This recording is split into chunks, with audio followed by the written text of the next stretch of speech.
Amansane yena yedimu Kumawu TV aba Amansane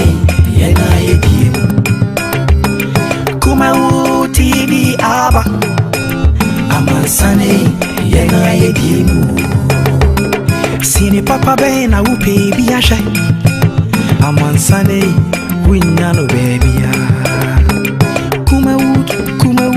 Kumawood TV Amansane yena yedimu Kumawood TV aba Amansane yena yedimu Kumawood TV aba Amansane yena yedimu Sini papa bena upe biyashe Amansane winyano baby Kumawood TV Amansane yena yedimu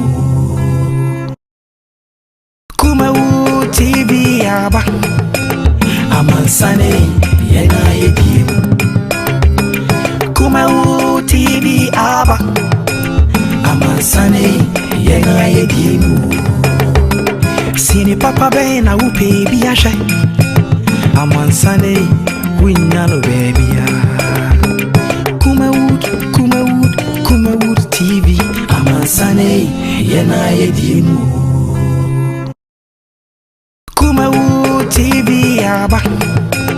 Amansane yena yedimu Kumawood TV aba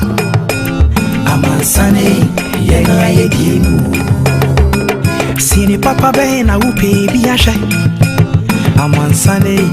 winyano baby Kumawood TV Amansane yena yedimu Kumawood TV aba Amansane yena yedimu Kumawood TV aba Amansane yena yedimu Sini papa bena upe biyashe Amansane winyano baby Kumawood TV Amansane yena yedimu Kumawood TV aba Amansane yena yedimu Kumawood TV aba Amansane yena yedimu Sini papa bena upe biyashe Amansane winyano baby Kumawood TV Amansane yena yedimu Kumawood TV aba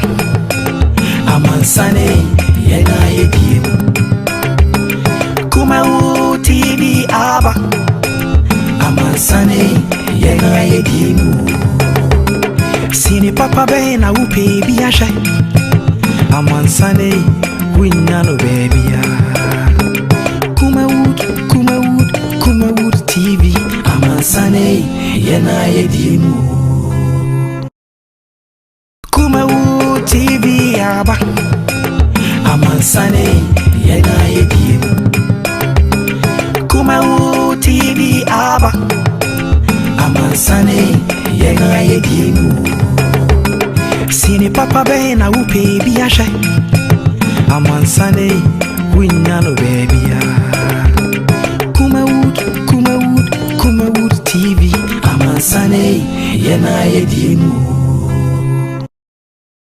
Kumawood TV aba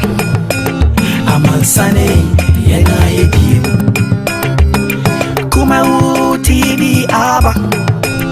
Amansane yena yedimu Sini papa bena upe biyashe Amansane winyano baby Kumawood TV Amansane yena yedimu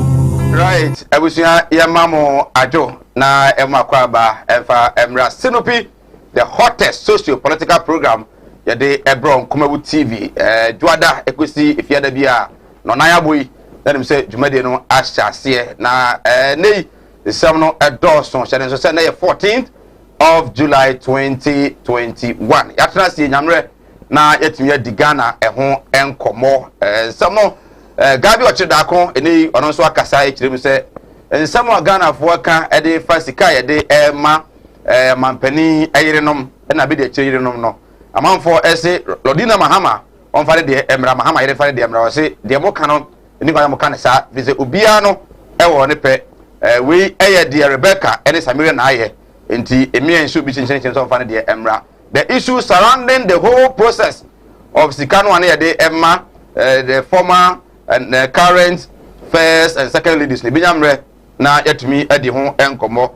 sanso na Ghana Police Service omo afale complain against the Japan say what threaten journalists omo ewo multimedia especially Joy FM and afi Joy TV and also ho enkomo and so Ghana Statistical Service and so actually mu DC ya na professor o kasa ugusu kasa no na okofom na okofom na se wo se adwumayfo no ba be so ne muntentem so kra na o machirim de erakosi sabrin so honkomo enso o yoku guest new boss Steve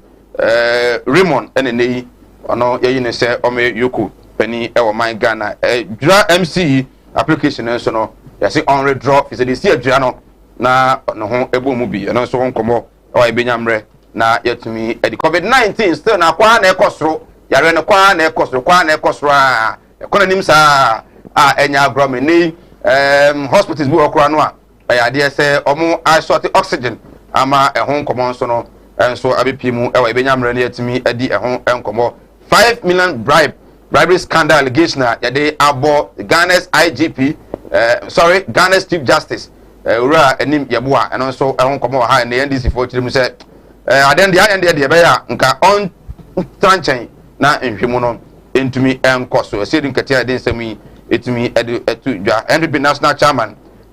Asabi enso ede atudwa se nyame ya dona NPP fotoman a we break the 8 no ama NPP for etumi akọ omanem samnon ados but de di makotre pa eye omampani eyire ana omampani no mo yire ene obi de cheyire no ewonsem sikasam ye de ma wo mo na afi so the issue of robbery ekwaso enura maxima na enya agro yebu bitu pay daylight pa na no so enya agro kra ewo ho na afi COVID-19 ene adura committee no ensensem eguso a ekwaso enei enyamre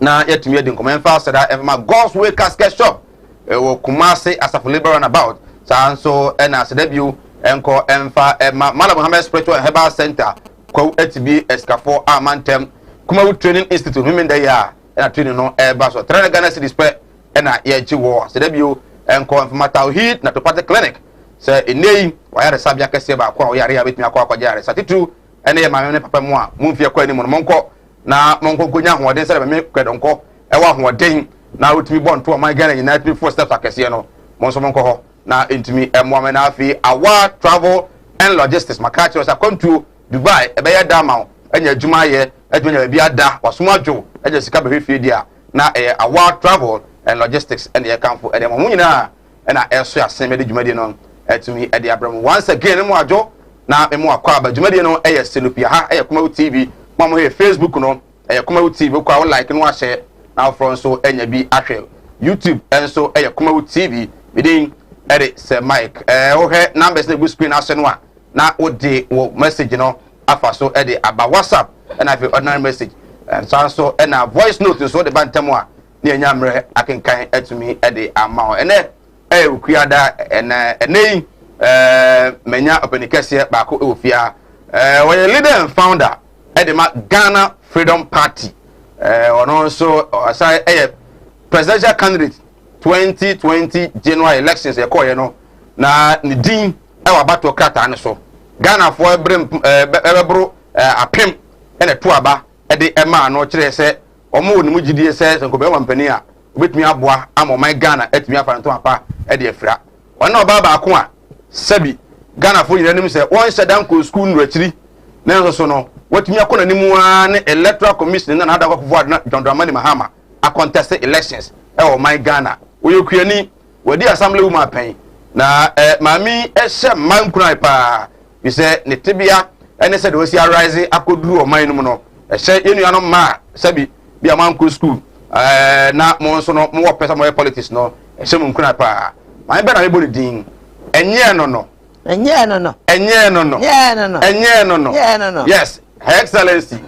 maame akua donko ene no akua e ofia me no ena yenya mre na ya din komo bia woni no akua sa the politics ko woni ne sa de no ye ekoba de se na woni pa kwasi ndum na omo bok kusu ata fre pa kudu abi na pa kwasi o na obono garawe akwaje ne ka ekoba ne se na maame akua yedim so ne John Dramani Mahama his excellency eye free pa ye panya safo Ghana mama kwakọ no my Ghana sika sa mo nkura no na akua donko no timbi na evedu abi no no ne John enko na enkranda ana oma so issues dey ene nei mama pani otiso yi omo ye fine sa obre birebi na ente sa Ghana memu nsam ekoso no binyamre na me ne maame akua donko atimi edi nkomo agye ne fabra binyamre enkenkan emfa ema voice note nsoma na ntem na yemo emfa maame mana kwaba na afi wi ntwa ho nya ba funka tombra emedi nkomo kasa ofia agye akua kwaba ya me de bi aboko de ya me adon bi aboko na sa sa wo ye kese o kese ado sa de mbapa de o mi o sa me ya me mfon me so amenye kese sa da mtie sa de mbapa tie sa pepe da msmetie Ghana Freedom Party emma omo te san ya ho ye pa after say to abawi ye no mutashia de na ekoso de ntia wonte yanka ne se ya to abawi ye nyina wonu se monyoyi ade ko chede bia nam yade nsem e beba ye nko se de wo kan ya to so bie mo no ade chi nsem asia we asia na abatu ezo kotu nti man nema bebere ka chire asam na kotu nwie ya wonti min kasa oye dede bia wo chire me de me wo bi se Ghana fo ya de o moto abale ma me pa ma nko campaign be bia da na so Ghana fo ya de o sa wa nko campaign ma nko campaign kura mi kura ma nko me won kra ho be bia me wo be bi kakra bia me she ho na me she ma nko be bia so Ghana fo a chire se ye wo do ma me nti me koto so nan na just na onye wanyu so be the president ana na ma ye ma dwe se me di president because wa nko campaign ku kwa no campaign Mahama no campaign na o de o ho nie wa ho se MPB ko campaign na o mu ko nkrofo bi kokon no ko bonu tu no ko bonu tu no na we na me wo mu a me hia ase abe ko campaign no ene jata be yi kaka kire nkrofo bi se me jo Mahama kura de ka sisi kwaso ka kese ehia me ye be bo me mu ene ni pa kro so ni tirinye hose no de nsema sie wala so ye da ya se de wo ansini wotiri mo no de o ka kire no so sini ni tirim endo wo mo ka ya ne ka ya na so ye me ngotwe we hu man so fi se me ami ni ho no ka ye mate so de na ne me ebi ya no kura ebi so nya no kura o ya ni nyina ne se so down ho so enti se me ko ne de ka kese e be hia me ami hu se ebi kume na fe be hu na ne pan nya ye de abobom mu dia me nko campaign bia ampa so man ko no so na o ma me de tiasi a to so nan na ma sa to so nan e Ghana fo ya de e ko campaign kura han ka beto so nyensa ko campaign kura nka me ne be first ka so to so man ko campaign kura ba to so nan dia na so won se be ko campaign ka me ne first enti no be da o mo eto ma me nyina Ghana fo nyina me da mo ase wa wo to ye ne wa want to nyina me da mo ase se ya 2024 dia wo mo ya nto kura beto e beto ma konwa ne na obesan ko bio na me ti me sa ko bio enda so ho sa obesan ko bio pa cho ai antekwa ye hwe Ghana fo do no wa wa me do ye se wo ba me so esui omo ni me numbers omo me ne omo one group ebi mo ka ma me akua donko na ofiri yan kasa me akua donko kasa free me yan kasa be kura mu ade adwuretia afija kwa abre adwuretia heya ofiri ho ansa na wakwa nkase no okay ya ye station ne mamponten ho ne mfiri na me papa nso firi himai okay ni nyina ya faako nyina ya afija kwa abre nti bla me ya assembly woman no me ye assembly woman ya himai letra area okay himai empesu aso adwuretia na abrade eka himai ho na kuro miensa ana me ne mema num me ka ho nsia ye de pere akonwa no na so me na me fae na me tu mema num ni nyina agu ye na me fae na yuma me ye so de esewani ise obusa esi aye ka sei obi atum na so obi pa obetimi aka se de me kan me boa obeka me ye adwuma bi si Ghana kurada okay e wo electoral area ho electoral area ho me ye try kuraba mamponten mamponten na presi fo ni ejanai me ya bi bisika e be ye ejanai ma wo mo me my manhole ho to anwea ne abo to cement 30 bus aye bibia man krofo a e be ye adwuma mesin fo me ko fa proma be twa da no ye de pipe bibia gum me sa so na wo mo so man ponta police fo ko nsuo abonten me sa ko hunu nsuo fo no ama wo mo de nsuo me se wo mo ma wo mo nsuo na jana na ma ye no nsuo ne de flashe enti ye ma ye jana ma ye nsuo ana wo mo se me a me fa me krata amra enti ampa me de me letter head board krata ko ma wo mo wo mo se ye ka metua me se mate metua ampa me ye ma wo mo na so anya ka me mentua efi se me sa atwa ko ma GP ade ma assembly ho ade ma obi asema pontina police for so ya police for ya ye Ghana for police for enti se kwase for ebu nsuo free na ye ko bibia free dia wo se ma pontina so nya bisa ana ntunya me bo IGP so ani mi hwambo oye wagitum ama wo mu atua ka enti me atua ka bia efa ajana anase nsuo no ka debi na wo sha ase me na me ye ma wo na wo tibi bu nsuo wo mo ya dim ho na wo ya assembly woman na we assembly woman na otra ko di obi diem je me ko di obi diem so wo mo yo wo mo nya na so me hwa station ho so ho na ye nyina station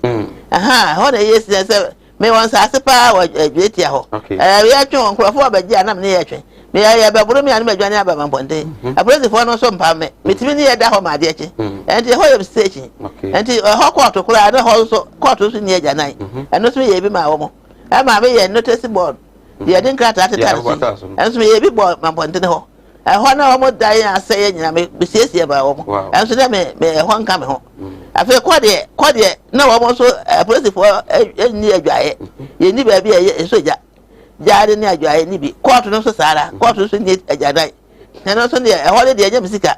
ho de me force ma assembly no e be ye ma wo mo ntino da me bo adwuma na ke se ye ko wachi a wo sha as assembly woman no wo ye adwuma pa enya asem ketwa hemai enua ya nkane enua sai sisi wo nyina ya first ne ya fa papa na ye enti enua no nyina na awu ama kane ya no bi kura sai no bi ono be ya yesuro me yi enua ni nyina firi hemai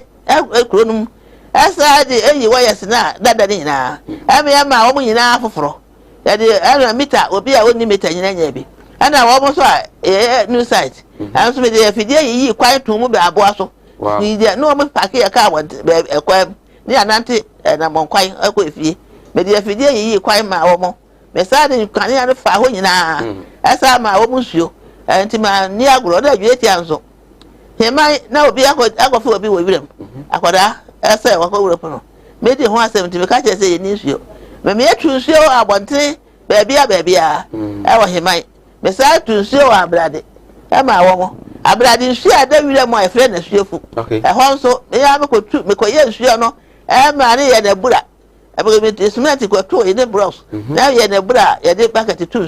ntu nsuo nsuo ne ye su papa bi e firi boom ne pie e so na border no e ho border na twefam e na ko dare border ne kwai na me sa ye nsuo no so ma wo mo ansa na me tu aban de abontena ma wo mo sana me ya jana ma wo mo na se suku ada me nsa ane ho ajana suku ada abrade ma fa ni agro abrade so ne ma obobbo sui na ya ho sika na ya ban sika na utimi lo nya sa na mpene kofo ene da wo akonwa so na mpene kofo ne je me ho na nya asam ketwa ma na me nim bibi ma ntimi ankoni fie da ma ntimi ankoni office da na so na me kasa de me no kasa wa fidie so na me boye de kasa ase wotie ndie me hia wo me pesu aso no no de aba me nya kwa asam de pe se yesifa oniama wo de oka na enie ne ya de aba me pesu aso enti na abrade na kan ya nko hoda na bi ni ho na aseye o na bi nko hoda asibiti ya me de kan ya kwa abrade ani ya de be ba ya be si himai ya de be so kan ya o na say what the kan bi pen pa ba ya pa na vietia so me ya station ya tena faka bus stop me sa so ye suku ada ye ho nyina me sa da so me ya bi sika boda no so ati tincha sitanta to gui e bo so ye bibia ban kwada no etimi nya kwa ko suku e ke su mu na ni apa ban kwada no na so nyina me ye enti kura me sa me hwe so no me ni agro ni agro kura be ye ma ho ebra wo nya ni swadi no so be wan pani no sa kuru mu hofo no omo je ne sen me say na jo de di ka no 2012 no na ya se ka ta ebe ho ya de to aba na menim enti do ma ntimi ankosai e ma me ka se me frɛ nipa bebre be sai bi me nwie na me ntimi batena ka yeti ankasa obi fa da di ka de mra ntimi mpe fo enti be ka se me nko nya me bo 2016 2016 do to me nya me ma ne to me ma me ye bibia me ye bibia pepe ma pene ku ajoba ha ma so ne shara to se ka bom sa me ni so ade huna me de ba no me na me se me di free port ba ana me di free education ba ana me de kania free enhwe free nsanjua for mo na mkuta wa mai no mama mo ka I also have my car mama mo ka mama teacher for ka ma sa ma wo fie teacher for wo mo nyina mo na wo teacher for nsem na so teacher for bre teacher for so omo do so don kan mi ka betimi wa mai sika betimi anya mi am sika wa mai sika na mde be yesa anya me nyina wo ka so ma pende ku fa do to ka ba se akese ha miensa mo kai sa ba se akese ha miensa so to anketwa e no chema nsanjua for nka be kopa nti me ya mento kase sa me be to de ara me to ama nsanjua for na mo timia anya card na mo akotie nsem no aba beka se munni ho na mo kasa nka o mai ka ne tete wani e boda kuro bia so ena so sa da wo nsem no atwam nti mo ye kasa yi obi ati asema se ya me no kan kura obi ni ba do ni sa nti no mo ya de se mo na o ma ne be ya nsanjua for o ma ne be se ya nsanjua for mo na mo bod dede no ama obi ati de ekoso se papa da e ba amoka e ba bone amoka enti se jeja amode a se me ka za ma fo betie me a gansanjua for de sanjua for de nka obi a obeji president bi a wo mo ni pa we so we first wo ni pa so we first obi ya da ba bi a mo na moka na de bi ka ko fa ro asem bi si a mo na moka enti mo ni pa asa ngedi ka we mo first enti na se me ka se me ma moka na nya se me ka na ma no me ka ma yo okay ande ka ye nhwe o sha ase assembly woman na nyame ya dom wonya ni so ade hu se obey president o my Ghana wana ma sa adwene no kura se afedie free assembly ho na efa ko kesiem sa nyame o nyankopɔ de se ye ka sei se obra nso ya emo nyame so bo onyame na ma nipa bia adwene kire nso bia onyankopɔ wo nipa bia o de be wi ase de wo be ye enti me de na me de ya se me do efi se papa o me no me ma me wuja me ntem enti me ma me wu ye no wo machi kwada keto aye wo machi na ma me wu ye me papa le tete me sa me papa kwa fu mu a no de me ahia akide sa me ntime nante no de me ahia akide ko me se wo no akire me kura adwuma wo afuka nya ase no ma 1 enti no kura adwuma ko na papa de kire me enti bi me wo de kire me sa no me so no na wo me mu me mpa adwuma bia se kura adwuma bi wo fu em na nsu ato be wo kokko nsu abe wo fu em na nsu ato kura na mani age se nsu egu me adwuma so aha enti kura adwuma de se afra be moja enti wo na me wa me ye adwuma enti me hwe ne ma wo ma yi mu se gold nie diamond nie se me kwa ye mu kura wa wasa me tika ebu nem do bo ase a se de fidie nam soro na ya nam fom na krikri oho gold nie edu na so ya te ama ne hunu mu saa me wo ma yi mu ha na da ya di kokko kwa abrechire na kokko no ko ya na shape na ba na wo ba ya se kokko na yira asembe ni aso honka o ma ne ho a uni ano mu a wo ka bibi obi anfa oye ya wo timba e wo ewirem sa da agrofo beto enua no na ye twa nua no a na ye tua dua ne ka e ma asase wira o man penina ade kwa chen se ya boka aso nye ya fidie de ko twa ye enye ya ka de fa ye e ho ka bia nye ya sem ya ma adwuma bia ma e ho na so ya tua o ka no wono afa ne ho ka bi na o na wa odua no no tua o ka afa ya bo se ya boka e ya da na boka ni nyina menti ase e na te kokko e magadisi ni boxer ni nyina obutu da so ya ho kire ye da fe de nya da mo ni nyina yetu afa de se kofo galo e duro bra o bampa ni kofo ba so pe ni so ho ya den pa ni so ho ya den no de na ni so ho ya den enti e ko pe nsu a galo ye lo no ania e friend se je kai ania ya de tu di kofo galo eno aso na ni sare ko pe petrol ye ko pe petrol ato ye de galo no ye ko pe nsu a galo no adaba fo ase enti ase na adaba fo ko sack e ko ko si o mai mo no na nya asam ketwa menti adaba fo nso bitwicha ba wo mo anko ama e be de nya didi enti adaba fo na de e ko na sa de e ba enti me ha ansana me wo mayim ansana o mampene kwa me nkroma baaye oh okay kwa me nkroma baaye no kakra me hunu pa oh okay near the pounds pounds no kapre kura to kura dem o de kwato aduane atime me ho kapre ba enso na ho enso o mampene kwa me nkroma baaye no be san ye sika pounds no ana obeye de cedi ne no de ne tiri to so afa de ye nkonkon a ye timia wa timia antena so anche ana amayefo ye tu no wo bo tu no so wa timia antena so te cedi ne ho amanfa so ada ye ho akire ye wo cedi ne ho saa abesinde enti firi so mampene kwa makruma asesa sika no a wa timia wie na ye nya ho fa so no ngana ya kwa ahokite mu abesinde enti no sa ahoche na ewo mo no de ehọ na mjifire ana wo mo ba enso ahoche so kuna se bra benti man no me hwia de yakọ no a na menti ase menti ase se gold de wo mo etukọ ye gana ye de se ne wo mu ya menti ase ti meba no be hu ehọ nye chefi se yakọ anye yesu anye na minni bibia ayokura no minni ya me enche se na me hwia mo amedo no me obi yo me enche me so me ya japade no ya mfa ma yo me enche na ya chefa no yemfanya ye de na wo mo so tua ye chemu anu mo de de ko me hunu sika bia me hunu faso bia ye nya ya mo de te ho entimenti asenti me so kwa ma yo so no na ba kwa hunu ade kura na mo so nti e basa e bi se man komu a be kasa ye mfa na me so me fi me kwa ye me be du me kura mo adwo etia ho na e be se na sape ne na so se assembly krata aba nti di opebie o meje enti so me kama kuma se ma kwaje na ma kwaje ye yebu ma be musa na onim ngoma na on tebrofo na anya se na se me be kwa kwaje me tebrofo nti dia nyankopɔ bɔ ye na brofo kan ye ho nyankopɔ bɔ burani na ɔbɔ ne kasa ama no na ɔbɛ bɔ me bituntum na ɔbɔ be so kasa ama me o ma maduane ya me ni na ɔma burani so wanwe haba na ɔnum ti enti no me kwa ka burani kasa me kasa nya me de ma me de nyankopɔ se me nka no na me ka enti me kwa assembly no wo mo hia ase ka brofo pe na me pe ya me nsa na se mo hwe me krata so mo ti bibia se me se me nka me ntebrofo na me so me ntia so me so me nka wo be ka brofo no ade ahia me pesu aso no nti be bae no wo be ka brofo no asebenti wo be ka brofo bia wo so sesa e be ne twi se won ti me nka sesa ma de aka ne twi ampa so mo ti ase